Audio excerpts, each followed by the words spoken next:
Barn owl Gylfie now has 5 chicks. It's wonderful to see this late brood thriving. I just love watching them hatch. Here's the first glimpse of the 3rd barn owl chick. And there's still 2 chicks to hatch out.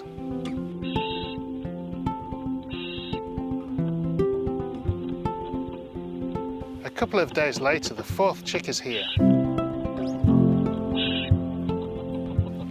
There's just 1 egg to go now. 4 nights later, the final chick hatches out of his eggshell. You can see the chick still wet. It's literally just hatched.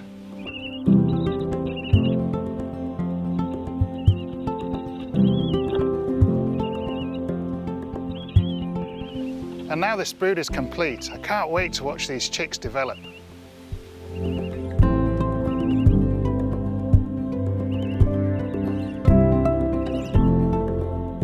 Thank you for watching, and I hope you enjoyed the video. Don't forget to like, comment and subscribe to see more. Here's a taste of what you'll enjoy seeing on this channel.